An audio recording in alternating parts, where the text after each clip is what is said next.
Weight loss doesn't have to be complicated. You want to focus on the things that are going to give you the most momentum for your weight loss journey. And I'm going to share the weight loss habit that really made a difference for me after years of yo-yo dieting.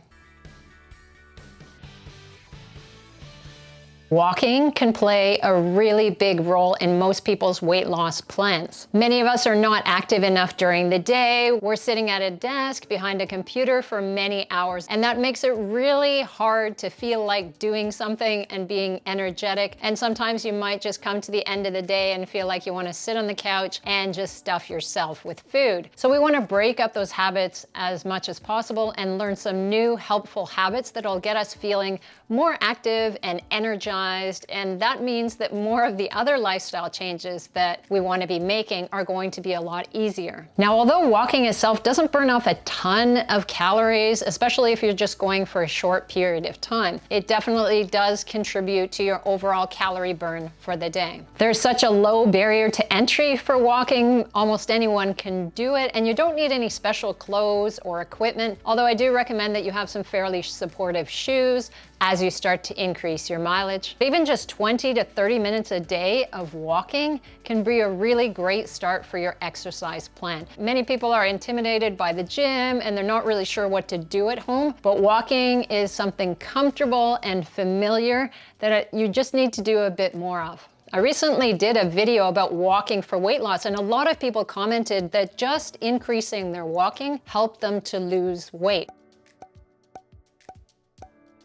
For many people, it really can be the turning point that gets them the weight loss that they want. And it is something that can be helpful long-term because it's a maintenance strategy, really. You're not doing an hour of really intense circuit training that you may or may not be able to keep up for the long term. Walking is something that should be with you all the way to the end. When we see older people in their 80s or 90s, then what often determines how we see them in terms of their age is their ability to walk. Do they have to be in a wheelchair? Do they need a walker? Or are they able to still walk freely? I mean, that's a real gift if you get to your 90s and are able to still walk on a regular basis. So add more walking to your routine, whether that's first thing in the morning, after a meal, which actually can help your digestion, or last thing at night if that's what suits you. If you're not feeling like doing your weight training workout, you don't have to skip things altogether. You can walk outdoors for a little while. That's often what I do if I just don't feel up for a weight training session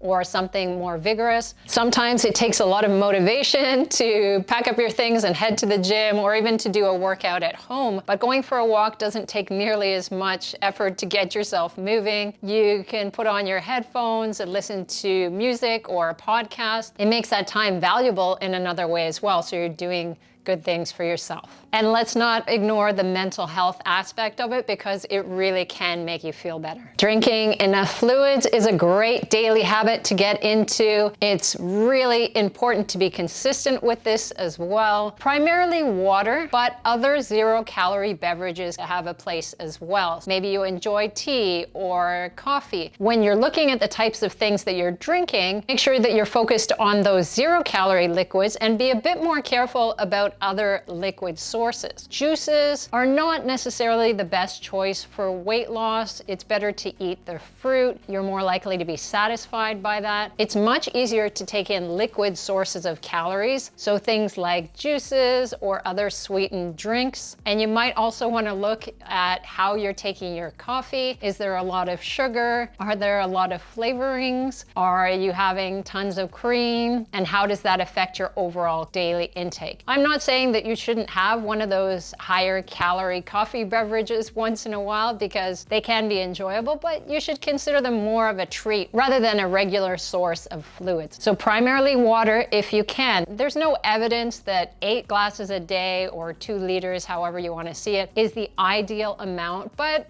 it tends to be a good rough guideline for many people. If you start to feel thirsty, you might be starting to get dehydrated and you want to take in some water. And taking in things like tea, for instance, that's my personal favorite. It can be a fun little routine.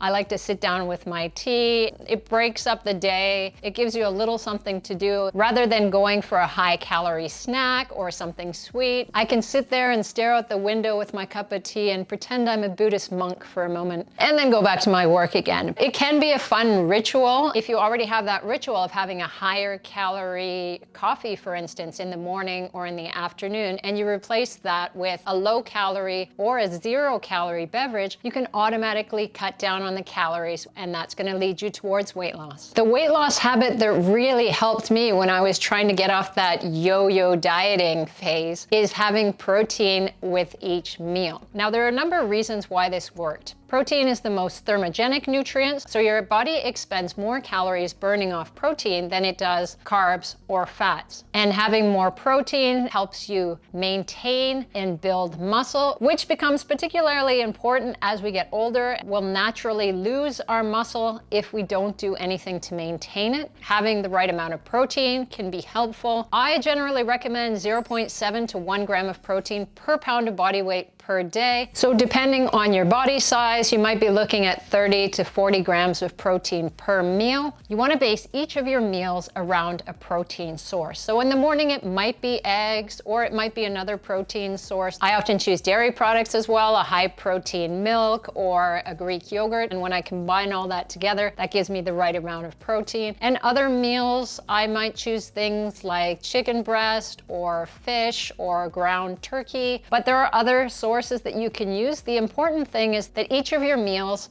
has a decent amount of protein. This is so that you get enough protein overall for the sake of your muscles, but also in order to manage your appetite. Because when it comes to weight loss, it's really about getting your appetite under control. If you're carrying extra weight, then you've been consuming more calories than your body actually needs. So your appetite is telling you, this is how much I want to eat, but that's too much for your particular goals. So you need to get that appetite under control in a sensible way. It's not about just sucking it up and just being hungry all the time. That's not what you want. It's not a nice life to live, and it's not necessary for weight loss for you to be struggling and suffering either. So you want to be practical in that you're using protein and a little bit of fat in each meal in order to make sure that you're satisfying yourself and you have that feeling of fullness with a meal that protein and fat contribute to, so that you're not starving hungry a couple of hours after your meal. So a solid amount of protein is going to keep you from overeating after the meal. This is particularly important for people who struggle with overeating at night. That was definitely a thing for me. A lot of my clients talk about how hard it is to stop eating at night. They'll finish their calories for the day,